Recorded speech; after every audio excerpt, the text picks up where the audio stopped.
Yo, what's up, friends? 18 Hands here. Been having some requests lately for a breakdown of my track balance, and I have one online, but I realized that I was doing a breakdown of the STEM project, which may not have a lot of the processing and little things that I did. So I actually have the original project open here, which I had named Prisms, and took me a while to find it actually. Um, anyway, I'll go ahead and get started here. So, the first thing you usually want to come up with, at least for me, that helps get inspiration is creating the groove. So, I'll just play a segment of the drum pattern here.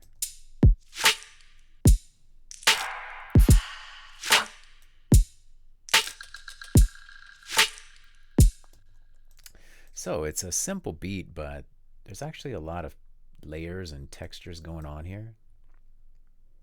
So, let's see. This kick is from a pack called Ghost Syndicate, and I shortened it a little bit, as you don't necessarily need your kick to be super long. And I always apply a digital clip saturator, which is not really even touching the saturator on this one because I wanted to have room to play with it when I stemmed it out to a new project. So let me adjust my camera here so you can see my shiny face. All right, so the next thing, I have this group of snares. So this is the main snare, which I've thinned it out quite a bit so that I can leave room for the tonal snare, which is this next layer.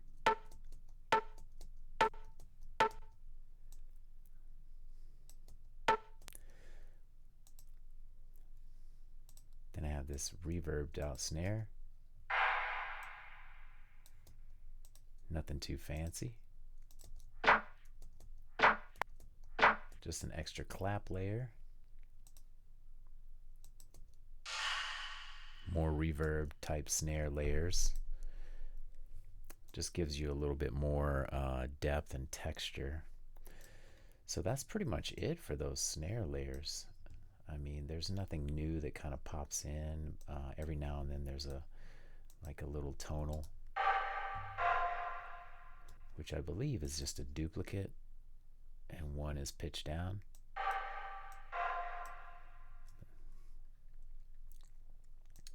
And here I have the hi-hats.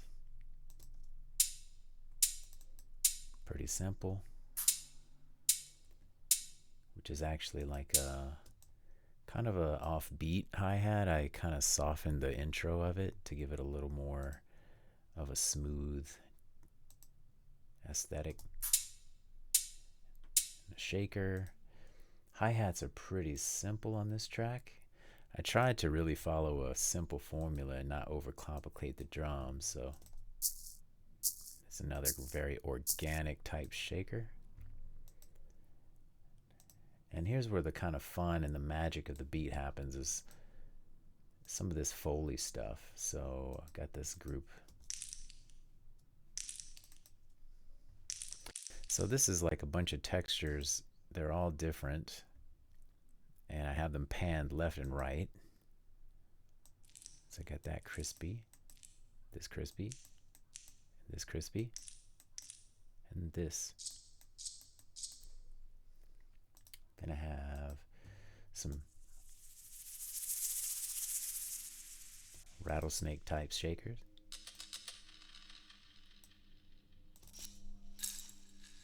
Some more organic. I try to get basically a family of sounds that sound like they kind of came out of the same studio recording. And it's a little easier if you actually have some instruments that you can record yourself, because they're going to come out of the same environment, and it's just going to match up a little better. But if you have a bunch of various sample packs, I try to find stuff that's pretty dry, because I don't really want a bunch of different reverbs going on. that can really cloud up your mix, but you also want it to sound like they're all coming out of the same environment. So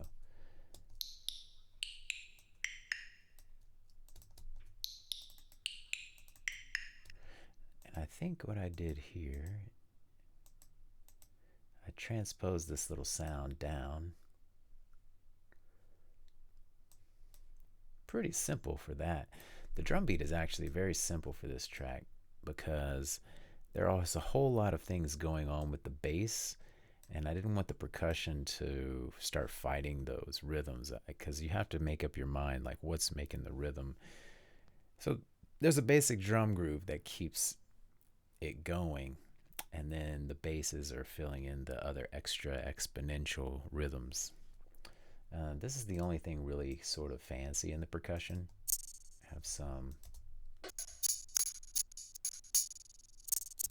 Sorry, for some reason my computer is freaking out at that part of the song, but there's basically like a kit that I made. It's just some tambourine sounds and some other things that sort of complemented what was going on with the bass in this section. And my sub bass, I'm using Vital for this, and it's a super basic patch, which is just basic shapes, a little bit of envelope, attack, so there's no transient at the beginning, and this is just a very simple 808 sound. I'm trying to remember what I did here, if I did any kind of automation on the sub. But I know that later on, once I exported the stem, I actually did do some manual fades, which I'm going to go into the stem project too. So, but one thing that I really like to do on my sub, and usually I use operator for my sub, but this one in particular, I used the Vital, and then I took the MIDI from itself and ran it through there. And it usually will tune it on its own, and the key is actually F, so this tuning is actually supposed to be on F, but I don't really know if that makes much of a difference. But I put it on this kick tight, and it kind of adds some, I don't know how to say it, but some balls into the sub bass. And I have this 808 tool that kind of adds some little boosts, and for the leveling it out a bit, I have a compressor setting, which I won't get too in depth for that, but basically like when your low notes are hitting and your high notes are hitting, the volume can vary drastically. So this is kind of like putting that in control. It's kind of leveling it out a bit, but I like to render it out so I can actually see what's going on. And I have this tighter lows, which helps it also. So with all of that compression, I end up having to add gain back in. And this is a sample rack that I made.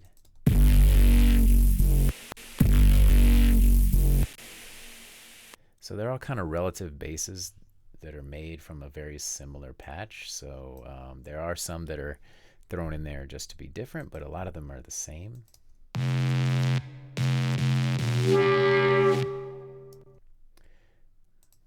I'll unfreeze this so you can check it out. This one is well, actually, let me go back to this one. This is a sample.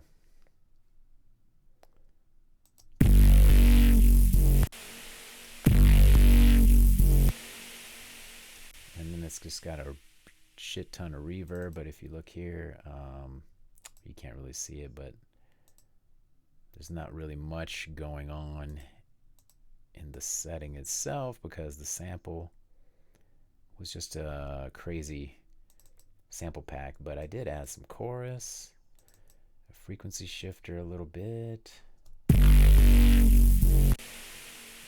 erosion, it's a classic, some amp, drum bus to give us some beef, got some vinyl distortion to crunch it up even more, some OTT to, of course, bring out all the frequencies, and a compressor to kind of tame it a bit, and a limiter to also tame it a bit. See, it's hitting that limiter pretty hard, so automating this reverb. That's not very technical breakdown of that one, but you know, you can do a lot with samples. This patch here,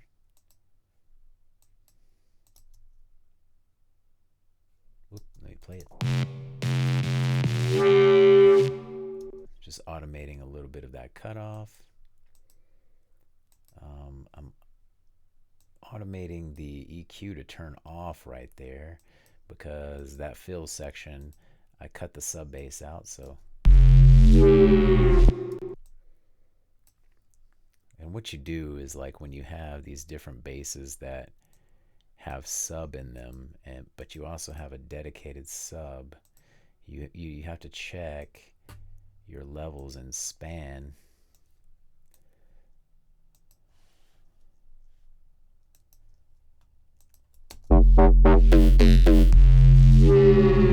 So you see, this is your sub bass, and this is my dedicated sub. Well,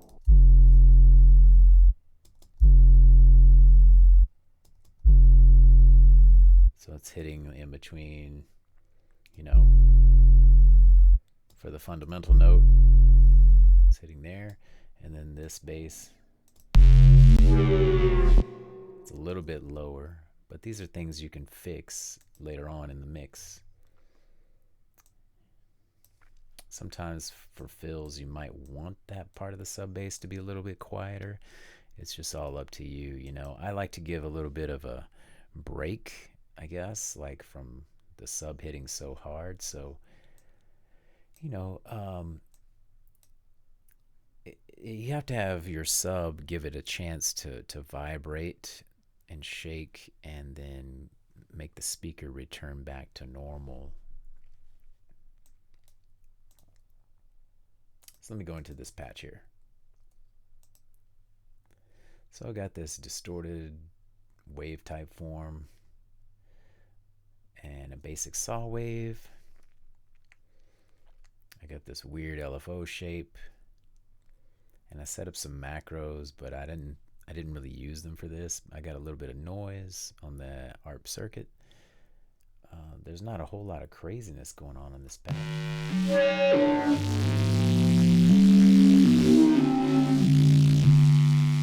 It sounds sick as fuck, but there's not a whole lot going on. The EQ is first. And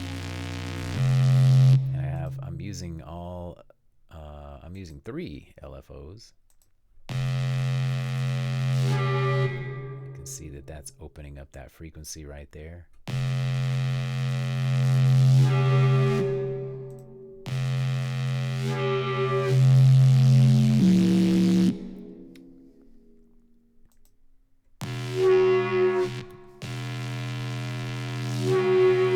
It's opening up that EQ. Sorry, that it's LFO 3 that's opening up the EQ right there. And it's LFO 1 that is opening up the filter.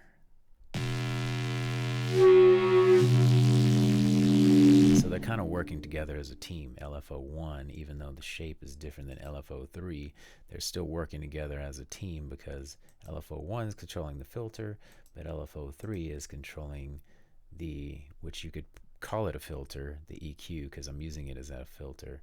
And then I also have a filter down here doing its thing too, which is also sort of, let's see which one. Yeah, it's using LFO 2, right?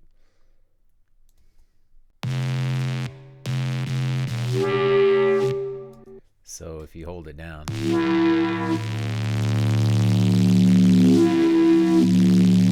it's actually a pretty long sound, all right? So, and then the rest is just some crazy distortion.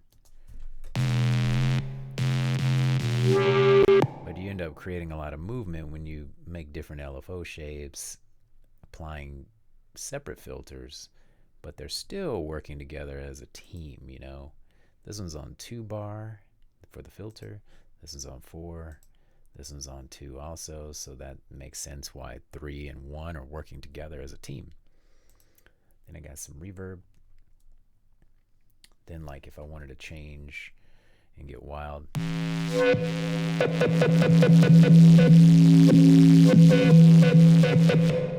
you know, and sometimes I am stupidly making new sounds for new projects when I'm like, wow, this sound that I originally made is so versatile, and you end up kind of using it in one fashion for one song, so why not use it again in a different fashion?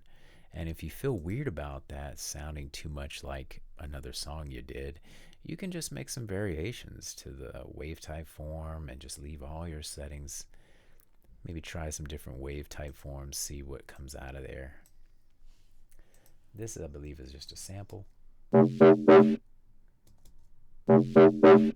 which I don't know why I don't have the vital patch, but yeah, I'll try to find that for you. This is from that same kit here, number 23. This is the same kit, but as you can see, there are some different variations.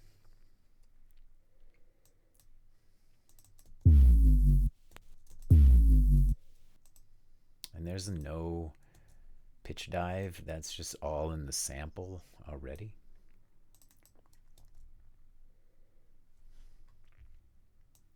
So here's where the magic happens. So I took one vital patch, which I don't have enabled. Maybe I do, let me check.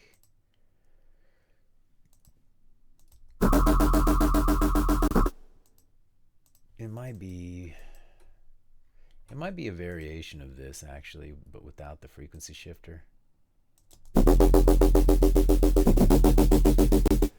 So what I did was I created a whole mud pie from this one patch that I made. And this one actually comes from a preset pack that I really like, which is probably why you hear it in a bunch of songs, but I did some tweaking of my own. But basically, I just kept fucking around with the LFO timing. I would put it on seconds, I'd put it on dotted, I'd put it on triplets. And I like to do things live, so I connected this to my MIDI controller and I just started turning the knobs and seeing what will come out of it. And so for this pass, I basically just played the beat back and try to do as many variations as I can. And then what I did is you can see some of the mud pies that were created up here.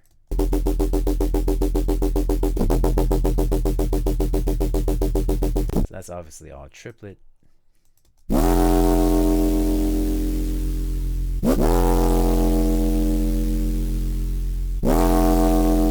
those are all long notes.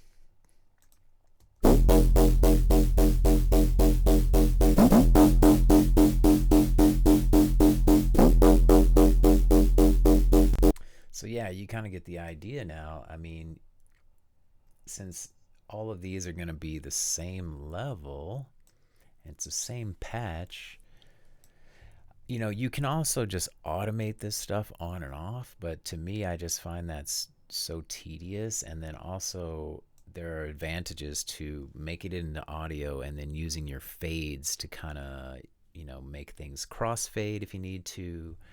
You'll see what I'm talking about on the final result. I took these whole notes here and they're fading off, got a triplet or a dotted.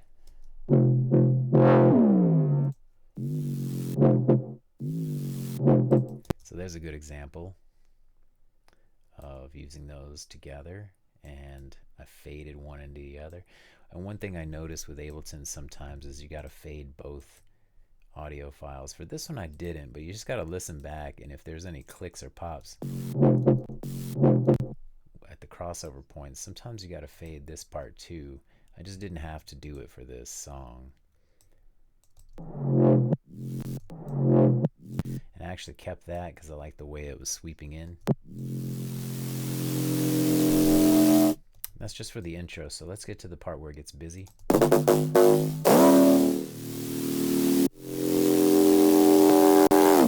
See, there is a click there, which I probably took care of in the final mix. You hear that little click? See, because these are two different takes. There's this one and this one. So you can kind of see the waveform is different.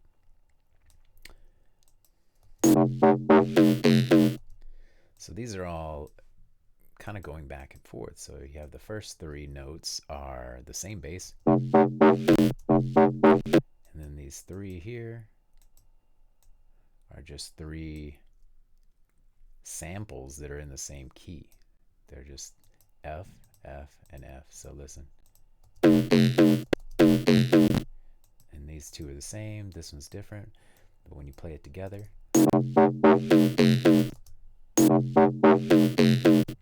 so you know, you're finding very close sounds. They're not super different from each other.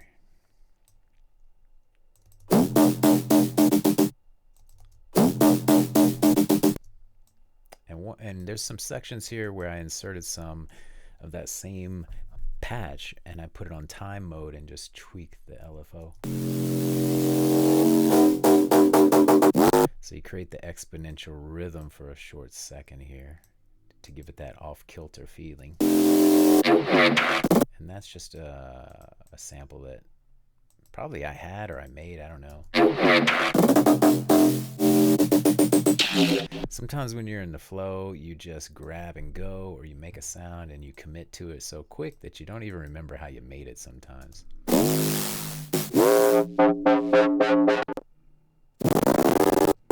Sorry, my computer is not happy with OBS and then playing that at the same time.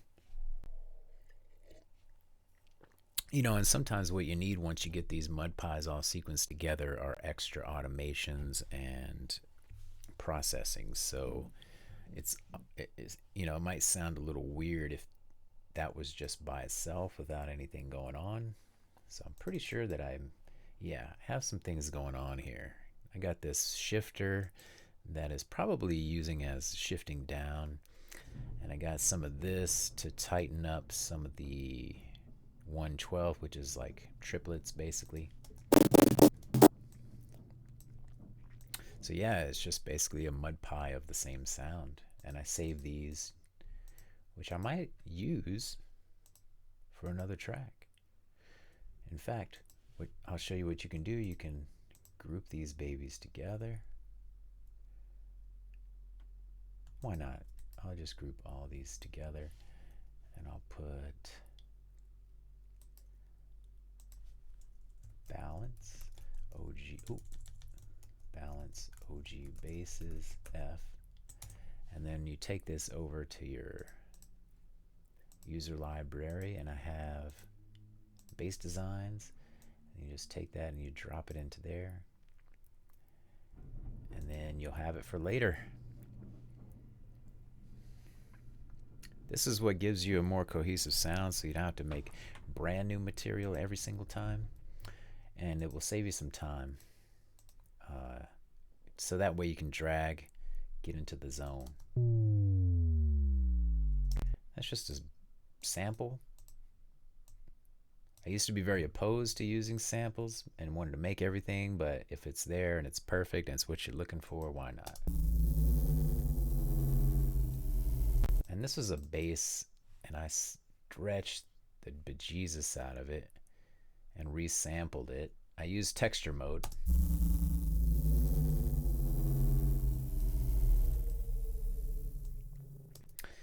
Yeah, and that's the bass. So let me go to the vocals, because, you know, it's already getting wild here. So I got these ethereal things.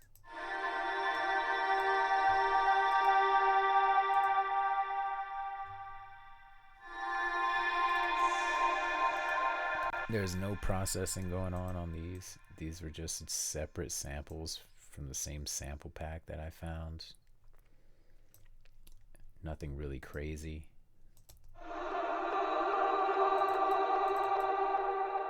And that's a bottom layer that I pitched down, but I also use Portal, I believe, to make it a little weird. And then I have this reverse. Pretty standard. Got this Tibetan bell thing.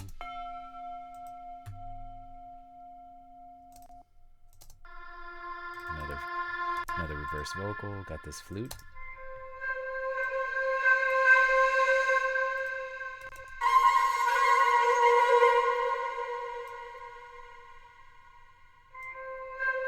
I have these all in the vocal group simply because they are occupying the same space, same frequency range, and they're all kind of working off of each other as their own little team. So even though that says flute, it's acting like a vocal. So that's kind of how I approached it. So FX, got some birds, classic stuff, some rustling leaves. Usually with effects, I like to go very, very low in the mix and make sure you cut out lows in those things because some of them have a bunch of junk in there.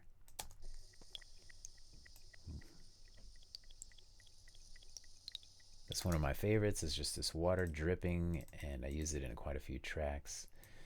These bells here I made with a synth called Mandala, which uses real instruments, and they're sampled real instruments, and there's some really interesting textures and things that some of these instruments have that I really like.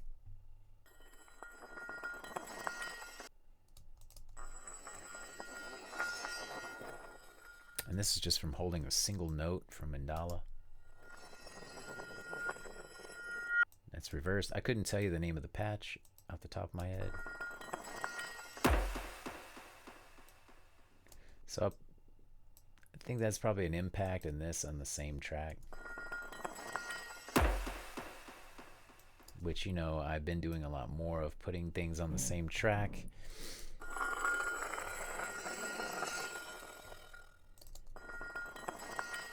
So that's just all the Mandala.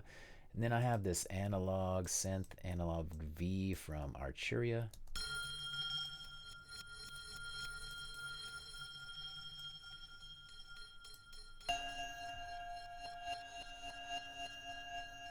I don't remember what patch that was, but I put Portal on it.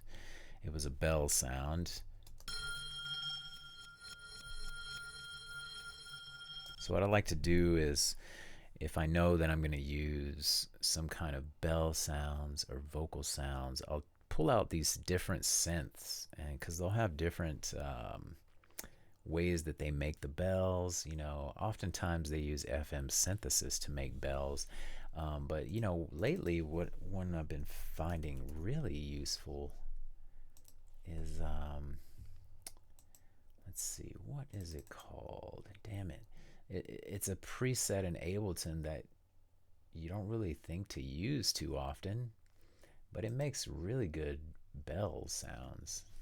Let me see if I can remember what the heck it's called. But one of the ones that I use, let me show you.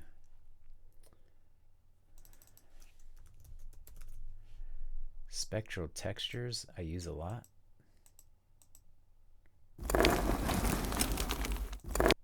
It's a free Ableton bank. I don't use any of that shit.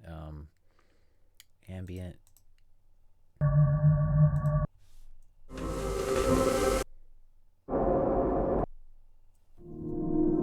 So all those are instruments too, which are pretty sick.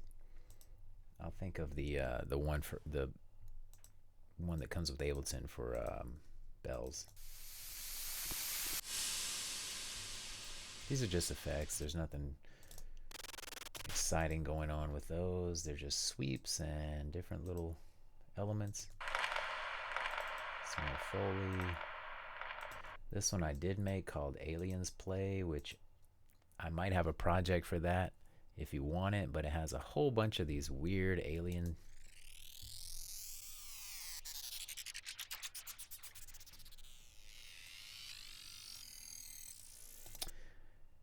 so it's got a bunch of mud pies of this cool alien texture sound. Nothing really exciting. If you look here, this is my reference track. And then I kind of went off in my own direction, but I have this Arinda track here called Sanctum, and it's 147, so I made my track 147. I gave it a very similar intro right here. And then I guess when I got to a certain point, actually it looks like I followed most of the structure, because if you look, his break is here, he has a break here and here, then he has a build up and another drop, a drop. I think I might have made mine shorter a little bit because his might keep going like here. Yeah, it looks like I just made mine a tad shorter. So his has a whole tail going on, but mine looks like it stopped sooner than that. Anyway, so these pads are actually from Ableton's, it's called Burnt Sun pad, which, let me see, Burnt Sun comes from a Ableton pad called Drone Lab, which is really cool. There's a lot of cool droney type sounds, and some of them, you know, all you have to do is hold one note, but for this one I held a chord, and you can see some of this I left room because the chord was a little too big, and so I just made one drone with the chord, and then I used Analog Lab again for these chimes, which, hold on, let me turn off something. Ah, there we go. I got this auto filter on the group because I wanted them to automate and swell all together. So this Burnt Sun pad,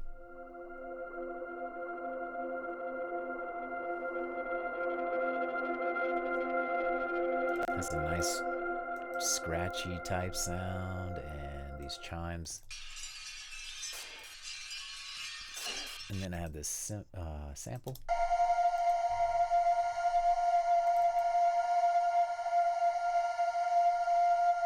which I've pitched to be in key.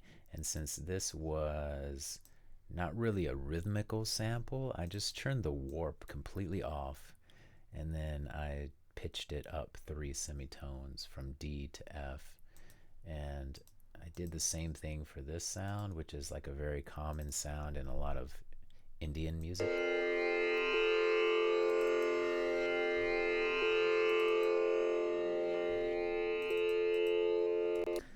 There's nothing really going on except for some EQing, and then I use mandala again.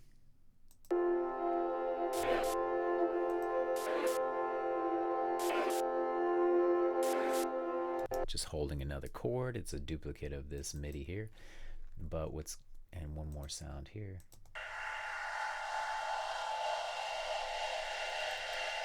This is just a sample from Oversampled Cyberpack, which he has some atmospheric sounds. And again, I turned the warp off, pitched it up 3 semitones. But the real cool part about it is that I'm using Shaperbox on the group, and has this sort of noise preset that I use. So you can hear how it will give it sort of a rhythm of noise.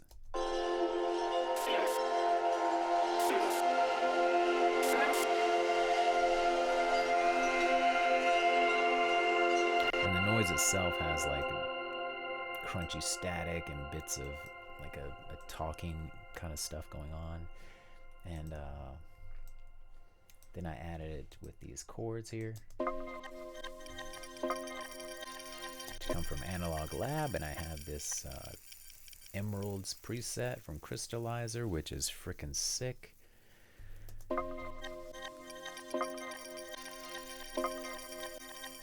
I mean, when you're on mushrooms, that really fucks with you right there. Okay, so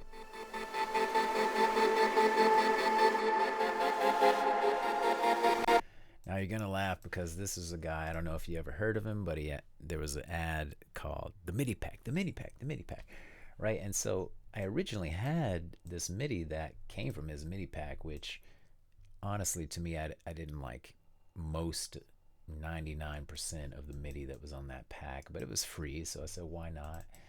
And then I ended up making it into my own MIDI, which are these chords.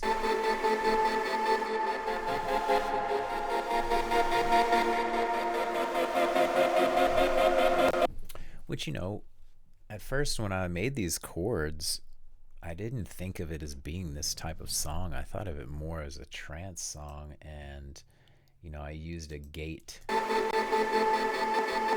very basic trance gate.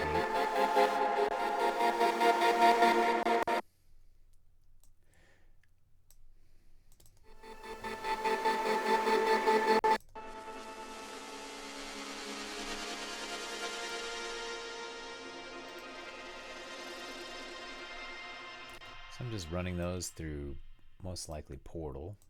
It's kind of a go-to in my production, but the MIDI is not there, as you can see, because I think I have it intact somewhere else. Usually what I'll do is, not all the time, but I'll put the unused MIDI down here somewhere just in case I need it. Yeah, so it's probably over here at the end of the track. This is all the same MIDI, and what I did is I ran it all through an arpeggiator, and then I took the arpeggiator and recorded it back in. So I put the arpeggiator on free mode and made those exponential rhythms, and I put it on play order, so that way I am going I'm running through the keys in a specific direction. So all of these styles and orders are basically like how you would play them with your hands. So you got up and you got down, you got up, down, down, up, basically. And I don't know if anyone's ever explained that, and it's probably something you already know, but so what I did was you can record that back in, and then you have your MIDI, but you can move notes around and shorten them or whatever. And I just took the free mode and I mapped it to my MIDI controller, and I just turned the knobs as I played with the beat. And that's kind of why this song is called Balance, because you're constantly like you're walking on a tightrope or something. And so I just duplicated this a few times on different patches. So I got this patch.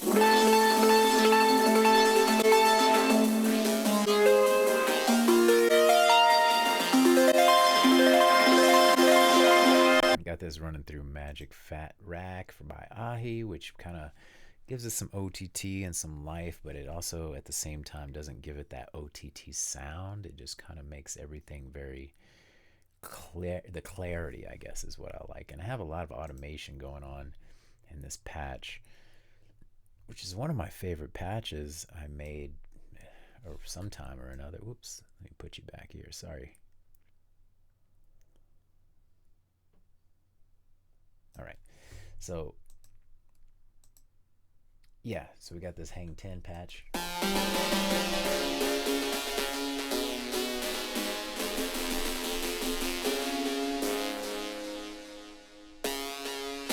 So anyway, it's moving a lot. It's got some macros. It's got some effects. Got some hyperdimension. I mean, it's not really like it's not really that complex of a patch. Sometimes if you just pick the right combination of waveforms, I mean, and most of the time just using one waveform is fine, but like I have the let's see, I got LFO2. Yeah, actually there's not really a lot going on for me to explain. It's just got a little bit of dirt from the FM. So this noise here, FM by the noise. It's got a sub on it. I have no idea why, but I'm not using it as a sub at all, of course. So the magic is really from having these 4 different patches that work really well together. And sometimes if you're gonna do those kind of things, you got to pick and choose what octaves they're occupying. So for this one, I have this, it's kind of high up.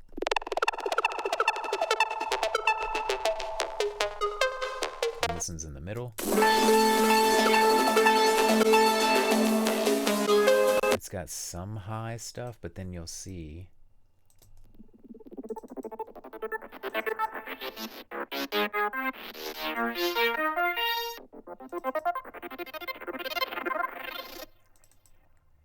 and I didn't do this for this track, but later on maybe I did in the mastering. But what you can do is if you have a dynamic EQ,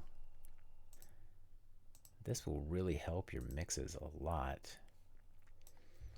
What you can do, and you can apply this technique to just about anything. So you take this, you move it to around 5 kilohertz, you put it on high shelf, but don't pull it down. You're going to use this dynamic knob here. All right, and then you're going to take this, I'm going to side chain it to my hi-hats. And so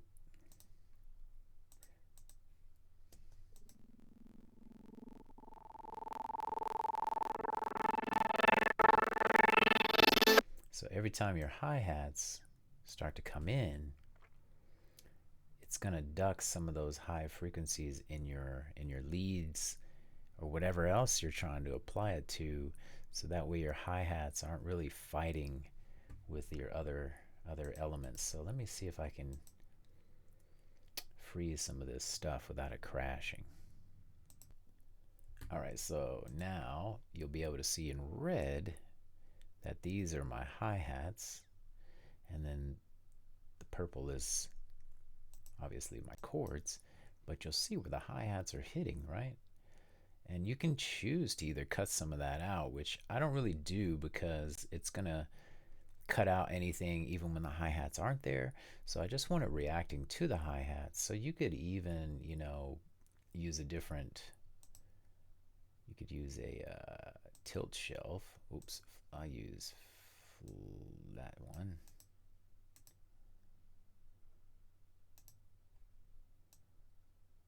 Oh, actually, sorry, I'm using the wrong one. You can use flat tilt. But to me, you can also use a bell. I could just notch it out there. But since I feel like those super high frequencies are not necessarily needed happening at all times, you can just use this high shelf, and because these sounds have a lot of noise as the effects and everything.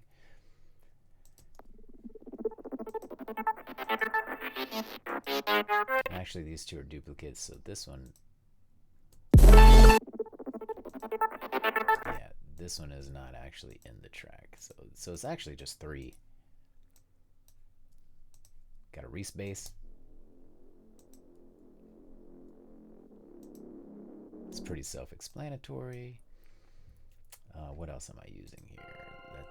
That's almost it. Besides, I got a few little things. I didn't put those in my bass group because I didn't want them processed in the same way. These are more for effect purposes because this is in the breakdown. Yep. And some more chimes.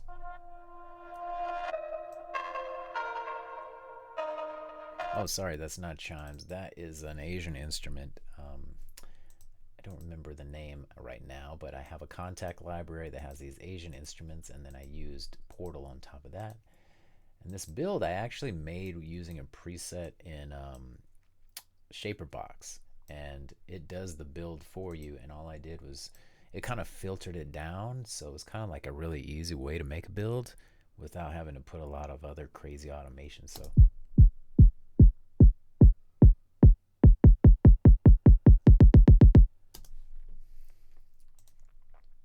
you'll be able to hear some of it here.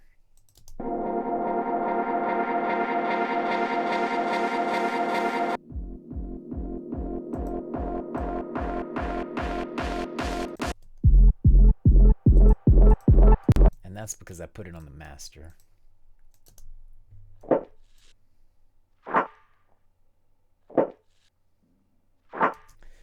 And that also added, I put that build preset on the drums only, and it gave me these little elements, so I didn't have to really filter it down. It just kind of made it for me. And so what I did is I used this, and I probably muted out any of the snares that were going on up here and used that instead. And I didn't want it to be double processed because it just would have been too abrasive. So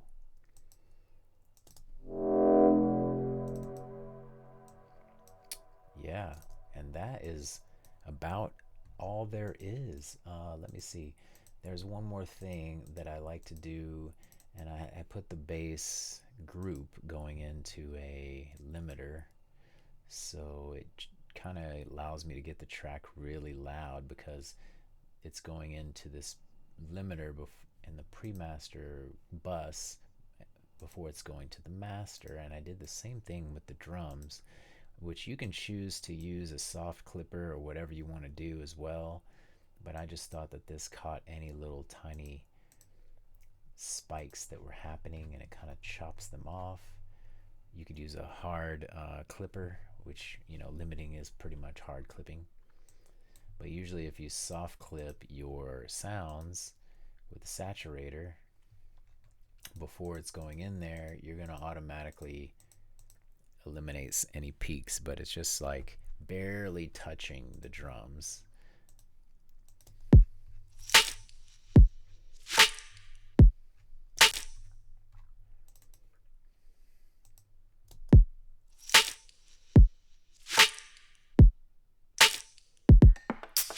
So I'm not really driving into it hard, so it might just barely be touching the limiter every now and then, if anything. Yeah, there we go.